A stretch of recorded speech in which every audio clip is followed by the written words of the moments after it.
Sungaqala. Sibingelele bafowethu emakhaya bonke abangani bethu. Elihle igama lomfowethu uJesu Kristu once again igama namuhla. Apologizing siyaxolisa kakhulu bazalwane for not keeping our time ngoba nibona mnile akumine ngisishuthayo ngibeke phansi ifoni ngoba ikamera bese ngishutha sinabafowethu esizana nabo so babethathwe ezinye izinto lapho nalapho but we thank God ukuthi we are back again ukuzoshara nani lokho uNkulunkulu akubekile kulamalanga enhlizweni yami.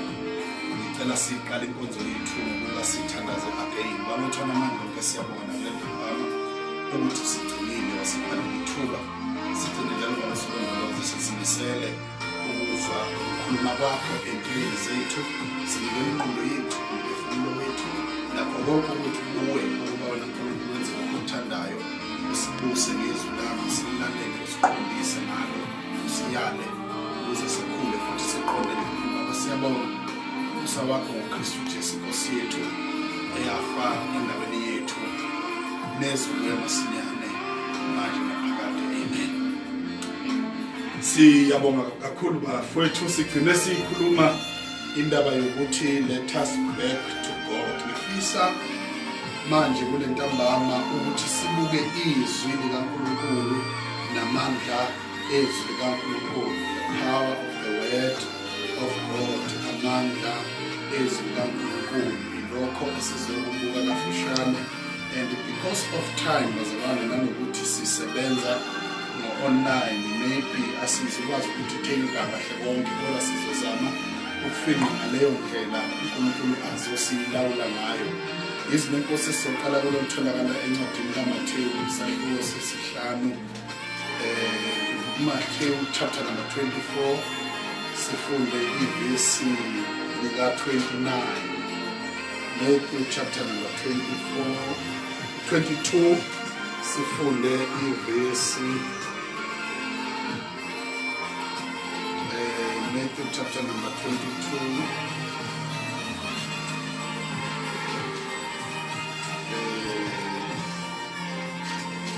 sifunda izwi lenkosi. Matthew chapter number 22 verse number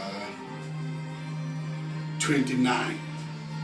22 verse number 29. Kepha uJesu waphendula wathi kubo, nidukile ningayazi imibhalo namandla kaNkulunkulu. Verse number 29 again 22 incwadi kaMatthew.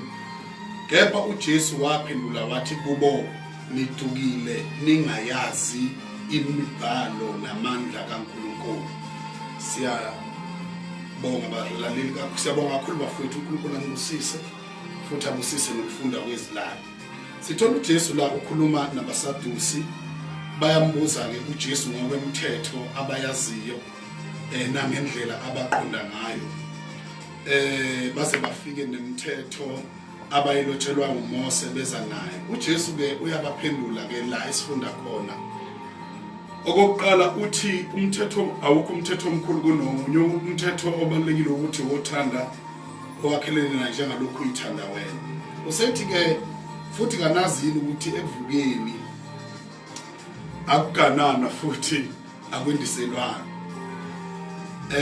Bathi ke pho ekuvukeni kwabafileyo uyokuba umkabani unkosikazi ngoba istory it's about umuntu owashona washiya unkosikazi wayesethathwa ngabafowabo baze baba 7 nalamadoda ashona onke kodwa aya kunkosikazi oyedwa okafikayo ufika angene ntomama emveni balokho ashona ahlalandelana nje amadoda azaba 7 ephelela kulomama ngazi ukuthi ayengaboniwe. uJesu ke uyawaphendula uthi hayi nidukile uma ningayiqondi imibhalo kanjalo namandla ayo ngoba embhalweni kunamandla kaNkulunkulu. Ngibonga igama lenkosi. Imibhalo akuyona imibhalo kuphela kodwa futhi inamandla kaNkulunkulu.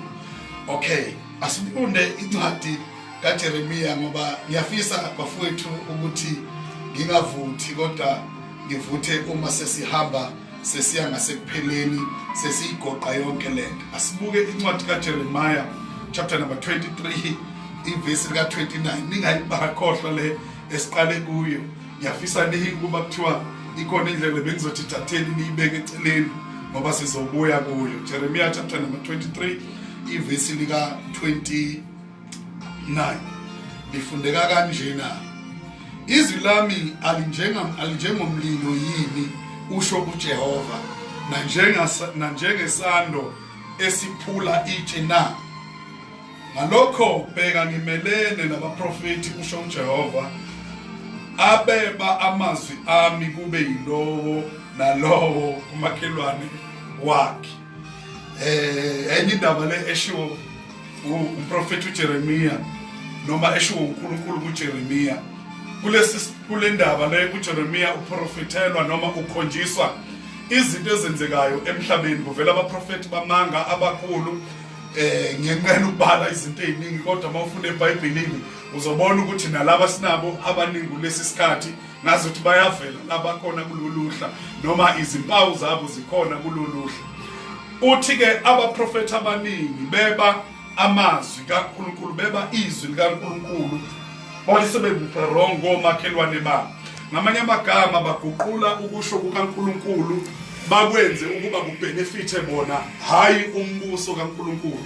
Ngoba amazwi kaNkulunkulu uma ekhulunywa kufanele kubenefite umbuso kaNkulunkulu, hayi isisu sami noma isisu sendoda ethile noma umuntu othile. Ngokushumayela noma ngokwedlulisa indaba zikaNkulunkulu kasisebenzeli imibuso yethu. Lithi ke iBhayibheli mawulifunda nje kulesikhathi kwenye indawo lithi ke bheka uJohane washumayela intshumayelo nje elula ethi phendukani ngokuba umbuso kaNkulunkulu ususondele noma umbuso wezulu ususondela. Abakheli isonto kodwa batshela indaba yombuso kaNkulunkulu ukuthi umbuso kaNkulunkulu ususondele. Uthi ke uJehova ke kuJeremiya uthi amazwi noma izwi lami kanazini ukuthi linjengomlilo, namandla ezwi likaNkulunkulu uwafanisa nomlilo. uNkulunkulu uthi izwi lami uma lifika emhlabeni noma uma lifika kubantu lifana nomlilo. Lifika kumuntu kukhona izinto eziningi ezakhele kuye. Uma lifike lizishise lezo zinto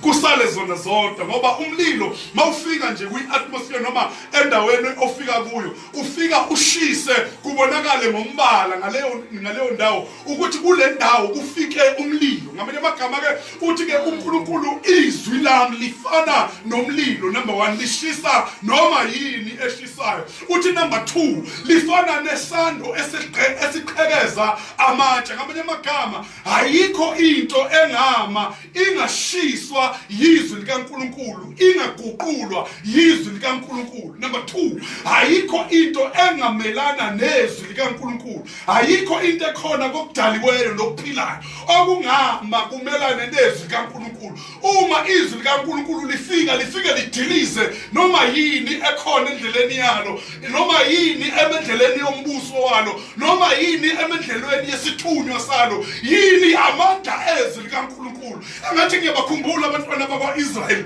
bezongena ezweni lesethembiso, kuthiwa niyozungeza nje into ngaseJerikho, niyizungeze kuze kube ka7. Ngazi ukuthi kwakuzoba ngamandla abo, kanti akubanga amandla abo kodwa kwaba amandla ezwi likaNkulunkulu. Behamba bezungeza indonga zeJerikho, bazizungeza kodwa kuba uthi kugcineni niyomemeza. Yini lento ayishoyo? Uthi niyomemeza bese ziyiwe indonga. Ngamanye amagama uma nimemeza niyobe nisymbolize amandla ezwi lami. Amandla ezwi lami ayobe esho lokho niyobe nikusho, kuyobe kuchaza ukuthi izwi lami nilizwile, nangagcina ngokulizwa nasenenza njengoba izwi lishiwo. Yingakho incwadi kaMetu ngelilanga izothi ozwa amazwi ufaniswa nendoda ehlakaniphile. Nikhona bangcona ngoba ngamanye amagama ukulizwa izwi akonakele, akulungi, akwanele. Okubalulekile ukulizwa bese ulikholwa. Uthi masuqeda ukulikholwa ebese uhamba ngokwenkolo efakwe yizwi kuwe. Uma izwi lingafaki lutho kuwe, uma izwi lingakhiphi lutho kuwe, ngoba izwi kufanele lifake utho kumuntu, futhi izwi kufanele likhiphe utho kumuntu bese lidala okungekho kube khona. Ngiyakhumbula incwadi kaGenesis chapter number 1 lithi kuqaleni uNkulunkulu wadala. lithi nje kuqala uNkulunkulu wadala izulu nomhlaba. When you go to verse number 3, uyaqala uthi wathi uNkulunkulu akenzanga kodwa wathi. Lo wathi wayesedala okungekho koba khona. Waphinda ku verse number 4 wathi uNkulunkulu wathi lo wathi wadala okungekho wakumemeza koba khona. Ngoba ayikho into ekhona phansi komthunzi welanga engamelana nezwi likaNkulunkulu. Ngiyacela sifuthi sibheke incwadi kaJohn chapter number 5. John chapter number 5 verse number 24. Ngoba ibalekile le ukuthi sihambe nayo kanje. Uthi ngiqinisile ngithi kini ozwa izwi lami akholwe ngomthumileyo. Ozwa izwi uma eqeda ukuzwa izwi bese eyakholwa.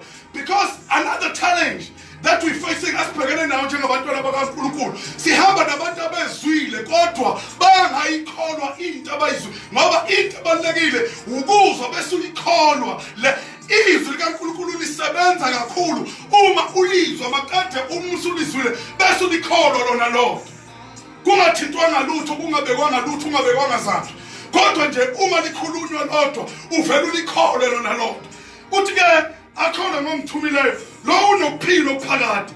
Akaye kwahlulelweni kepha usephumile ekufeni wangena ekuphileni. Ngamanye amagama uma uzwa izwi likaNkulunkulu lamukela izwi likaNkulunkulu kukhona izinto ophuma kuzo, kube khona izinto ongeniswa kuzo.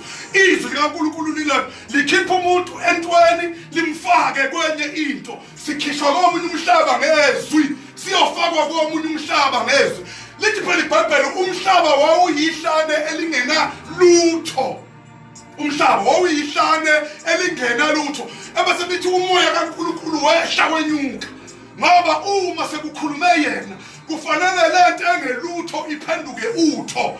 Uma sekukhulume yona amphindi, uma sekukhulume yena uthatha into engelutho ayenze utho. Ngikhumbula emshadweni wasekhaya amanzi engabalekile kwakubaleke iwayini. And bonke abantu abezemcimbini babeza bethembe ukujabuliswa yiwayini nokudla.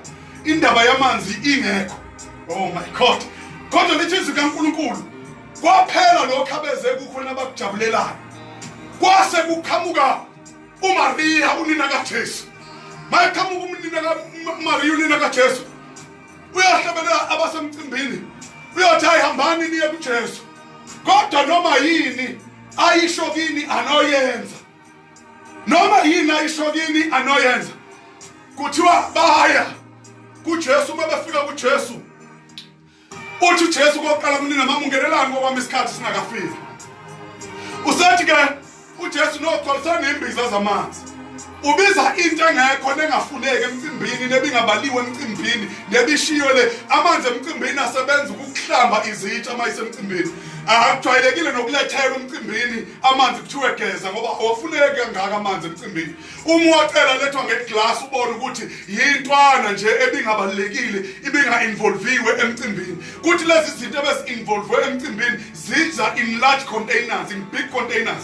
Kodwa mawucela amanzi emcimbini they used to bring you water by a glass. Ubone ukuthi bekungeyona into ebaluleke kangaka. Uthiwa-ke uJesu uthi kubo hayi buyisani lokho bengabaliwe emcimbini.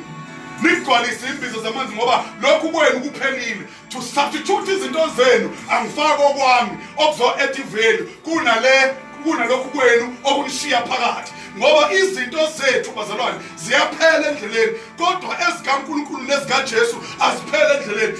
Ziyakwazi ukugcina umuntu indlela yakhe yonke impilo yakhe yonke zimgcinile. Kuzwakala ke ethi buyisana amanzi bese niwagcwalisa imbi. Abaphuzayo bazalwane, to cut story short, abaphuza kuthiwa bezwa amanzi emnandi kakhulu kunawokuqala. Bathi ke abafakazi wami bathi ke laba basemcimbini lona ungonjani oqala ngelibi agcine ngelimnandi ngoba kufanele ngabe uqale ngelimnandi wagcina ngelibi. waphambana nengqondo yabantu nendlela abantu abacabanga ngayo, waphambana nayo. Ngoba uma sefikile empilweni yomuntu uvamile ukuthi enye isimboli yokuthi uhlangene nayo kubonakala uphambana nezinto abantu abaziqondayo nezinto abantu abazaziyo ukuthi zenziwa kanjani, bese uphambana nazo. Enye yamasimboli yokuthi uthole into okuyiyona, awuvamile ukukhuluma into ehambisana nabantu, awuvamile ukuhambisana nabantu uma sewuthole yona. Once wathola yona uvamile ukukhuluma izinto eziphambene nabantu. Bathi abantu bethi kumnyama wena ubone kukhanya, bethi abantu ngeke awunalutho uthi wena unrich, sithi simo wena uyahlupheka kodwa wena uthi ucebile. Njalo enye isimboli okubonakala ngayo ukuthi uhlangene nento kaNkulunkulu ukuphambana ukukhuluma izinto eziphambene nemvelo, ukwenza izinto eziphambene nemvelo. Imvelo ithi ngabe sihleze emakhasi relaxile siphumule kahle, kodwa ngenxa yakhe senza lokho okuphambene nemvelo. Let me quote another example. Lithi iBhayibheli abafundi basebedobe ubusuku bonke behlezi olwandle bedoba bezama ufish. Kodwa uma kufika uJesu efika ekseni ubafica sebehlamba amanethi sebewagoqa abanye babuyele emuva. Ubathi-ke kuJesu uma ethi ababuyele olwandle befaka amanethi ejuleni, bathe inkosi thina sishikile ubusuku bonke kasibambanga lutho. Ngithatha le nto yabo ethi kodwa ngenxa yezwi lakho sizokwenza lokho. Asikwenzi ngoba sithanda, ngamanye amagama ingqondo yethu thina sigoqa amanethi ngoba ingqondo yethu iphelile ukucabanga kwethu nokwazi kwethu, kodwa ngenxa yokuthi lokho okushoyo kushiwo uwe. Akukhathalekile ukuthi thina sazi kangakanani, kodwa ngenxa yokuthi lokho okushiwoyo sekushiwo nguwe sizokwenziswa ukuthi sekushiwo uwe. Amandla ezwi elikhulunywe uJesu esemkhumbini phezulu aqoqa ofish abasebebalekile. Bathi uma bephasa amanethi ejileni bafica kukhona ofish esebeqoqwe yizwi likaNkulunkulu. Imvelo iyahlonipha. The book of Romans chapter number 1 verse number 20 lithi imvelo yonke iyakubonakalisa amandla obukhulu bakhe nobunkulunkulu bakhe, ukuthi kubonakala kwasekudalweni ukuze kungabi bikhona nolodo lukhona oluyoba namandla okuzandulela. Mbatala basekhaya ngifuna ukuniqinisa noma ngifuna ukuletha umyalezo othi asikholwe yizwi likaNkulunkulu ngoba izwi likaNkulunkulu lingamandla. Athi abhala kahle incwadi chapter number 4 athi ngokuba izwi likaNkulunkulu liphila Hebrews, it's not chapter number 4, Hebrews ithi ngokuba izwi likaNkulunkulu liphilile futhi izwi likaNkulunkulu lingamandla, futhi izwi likaNkulunkulu libukhali kunezinkemba zonke ezikhona, uthi liyahlaba lehlukanise umzini ithamba lomkanja, yebo izizindlo zomuntu nenhliziyo. Amandla ezwi likaNkulunkulu kuphela. Ngiyakhumbula bazalwane sengithandaza amandla ezwi likaNkulunkulu. uJesu ufica indoda ihlezi echibini for almost 38 years. Ithi le ndoda njalo uma ngithi ngiyazama ukusondela echibini kumane kwehle omunye phambi kwami. Ngamanye amagama ngifeliswa ukuthi uma ngizama kukhona abazama kangcono kunami. Oh my God. Nansi like njalo uma ngizama kukhona abazama kakhulu kunami, mina bese ngihluleka. Hayi ukuthi angizama, ngiyazama kodwa kube khona abazama kakhulu kunami. Uthi-ke bese ngihluleka. Uthi-ke uJesu-ke uyathanda ukusinda na? Ithi le ndoda ngiyathanda. Uthi uJesu sukuma uthabathe uhlaka, akambekishe izandla, sukuma uthabathe uhlaka lakho uhamba. Wakhuluma izwi phezu kwakhe, izwi lamenza wasukuma wahamba wathabatha uhlaka lwakhe. That's the power of the word of God. Ngiyayikhumbula futhi enye indoda in the book of Acts, incwadi yezenzo, kuthiwa yayihlala ngasemnyango wethempeli inqanela ukwabephiwa ngabangena ethempelini. Le ihlangana noPetro noJohane ngehora lokuthandaza noma ngehora lokukhuleka. Bathi uPetro noJohane igolide nesiliva kasinalo, kodwa ngegama likaJesu, my God, kodwa ngegama likaJesu Kristu wasena uwathi sukuma uhamba. Lithi iBhayibheli ogulayo wasukuma kwaqina imisipha kwaqina amathambo wahamba ngene ethempelini ejabule, ngoba amandla ezwi likaNkulunkulu awakhathalele ukuthi usuhlale kuyimeko isikhathi esingakanani. futhi awakhathali ukuthi kwenzakeleni empilweni yakho. Kodwa uma efika ashintsha noma yisiphi isimo esikhona phezu kwempilo yakho. Namhlanje ntambama ngizomemezela ukushintsha kwesimo phezu kwenu bantwana bakaNkulunkulu, ukuguquka kwezinto phezu kwempilo yenu, ukuguquka kwezinto phezu kwemndeni yenu, ukuguquka kwezinto phezu kwamakhaya enu, ukuguquka kwezinto kwi-business sector, ukuguquka kwezinto emhlabeni wakithi esiphila kuwe, ukuguquka kwezinto kunoma yini ekhona. Angikhathali noma ngabe kuthiwa odokotela sebeconfirmile ukuthi impilo yakhe iyoba njalo, kodwa namhlanje sizomemezela amandla ezwi aguqula noma yini okhona, amandla ezwi kaNkulunkulu. Ngamanye amagama bebiza ukuthi kuvela abantu abazobambelela ezwini kaNkulunkulu, bakholwe yilo, bahambe ngezwi likaNkulunkulu, bangahambi ngokuqonda kwabo, bangahambi ngokuhlakanipha kwabo, kodwa bahambe ngezwi likaNkulunkulu ukuthi izwi likaNkulunkulu lithini phezu kwempilo yakho, izwi likaNkulunkulu lithini esimeni sakho, izwi likaNkulunkulu lithini ezweni esibhekene nalo noma linjena, izwi likaNkulunkulu lithini phezu komshado odilikayo, phezu kwenyama ebuthakathaka, phezu komndeni ongezwani, phezu komsebenzi ongawutholi, phezu kwebhizinisi elingahambi kahle, phezu kwayo yonke into othi uma uyibuka kungachithi iyachitheka, kodwa izwi likaNkulunkulu liyagoqa likuvume. The book of Hezekiah chapter number 38 uthi isandla sikaNkulunkulu sasiphezu kwami, sangihola ngomoya kaNkulunkulu, sambeka esigodini samathambo. Uthi bheka ayamaningi phezu kwesigodi samathambo, futhi omile kakhulu phezu phambi kwami. Uthi izwi likaNkulunkulu laprofetha lathi, ndodana yomuntu, lamathamba asengaphila. Kwathiwa wathi lona Nkosi angazi, wena uyazi. Wathi profetha phezu kwamathambo, uthi mathambo omileyo, zwanini izwi likaNkulunkulu liphile. Lithi iBhayibheli waprofetha uHezekiya kanjalo, amathambo ezwa izwi likaNkulunkulu, ngoba izwi likaNkulunkulu ngisho ngathiwa into seyome kangakanani, kodwa makufika yona leyo nto yalizwi izwi, ngisho ngathiwa into ihlakazeke kangakanani, kodwa makufika izwi lifika liqoqe leyo nto, limise ngendlela uNkulunkulu ayifuna ngayo, okanye izwi lifuna ngayo. Namhlanje ngizomemezela phambi abahlakazelwe isifo, abahlakazelwe isimo, ngizothi izwi likaNkulunkulu liyakugoqa lokho, likumise kwi-shape. Abanye they've lost the shape empilweni, impilo yabo kayiqondakali, nabo kabazazi, abakwazi nalaba bhilonga khona. Kodwa ngizothi namhlanje ntambama izwi likaNkulunkulu liyakulungisa konke lokho, likwenze kuqonde, kubuyele kwi-shape, kube yi-shape noma bese kuyi-shapeless, kodwa uNkulunkulu ngezwi lakhe akwenze kube yi-shape. Babona amandla onke. Siyabonga uNkulunkulu ntambama ngamandla ezwi lakho, nokusikhumbuza nokusifundisa ukuthi akukho lutho olumelene nezwi lakho. uNkulunkulu wethu ophilayo ntambama, siyakubonga, sekukhazimulisa, sithi umkhulu uyababazeka ngekhathi sonke.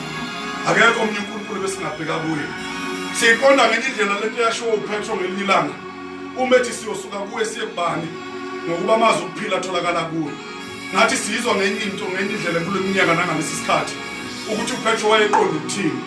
Baba, ngathi sibuzwa ngenye indlela uma ukwazi ukukhuluma noHezekiya izinto zihlakazekile, kodwa ngezwi lakho uyiqoqe zibe khona, ziphinde zibe amadodana njengoba zaseyilahlekelwe yishiya. Baba, siyabonga ntambama ukuthi noma sesiyolala namhlanje sizolala siyiqonda lento yezwi lakho namandla alo ukuthi makhulu kangakanani. Baba, ngizana nabo abantwana bakho bonke abasibukela umhlaba wonke nabasilalela umhlaba wonke, sizothi akukho lutho phezu kwempilo yabo oliyophinde lubuse ngaphandle kwezwi lakho. Akunamandla kaSathane, akunamimoya, akunasiqalekiso, akunalufuzo oliyophinde luphambane nezwi lakho phezu kwempilo yabantwana bakho. Baba, siyathandaza abanye banezifiso ezinkulu bebeyihlelile empilweni yabo. We understand ukuthi ngenxa yesimo esibhekene naso emhlabeni babona sengathi akusenakwenzeka, kodwa uNkulunkulu sizothi ngenxa yezwi lakho okungenzeki kubantu kuwe kuyenzeka.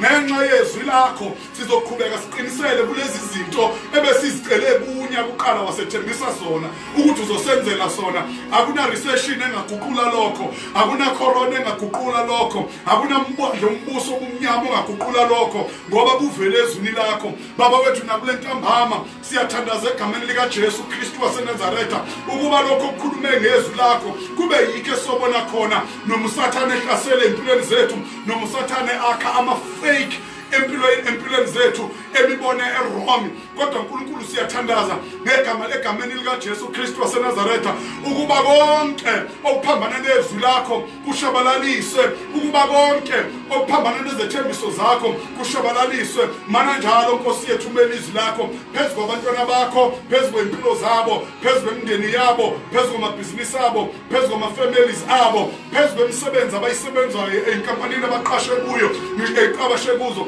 Ngisho kungathiwa bezo-attackwa i-recession, kuthiwa bezukuhola kahle, kuthiwe uzodilizwa, kodwa uNkulunkulu sithi wena ohlala ezulwini nesihlalo sakho siphakeme, namandla akho nengubo yakho isibekela ithempeli. uNkulunkulu wethu oyingcwele, sithi kule ntambama makungenzeki kunoma yiphi indawo oqashwe kuyo abantwana bakho, umbuso wakho mawakhiwe ucicime phezu kwabo. Zibonakalisa amandla akho uNkulunkulu wethu nobukhulu bakho phezu kwempilo zethu, ngoba uNkulunkulu ongaguquki ominjalo. Baba siyabonga ukuthi usenzela konke lokhu ngokukholwa iNkosi yethu Jesu Kristu manje naphakade. Amen.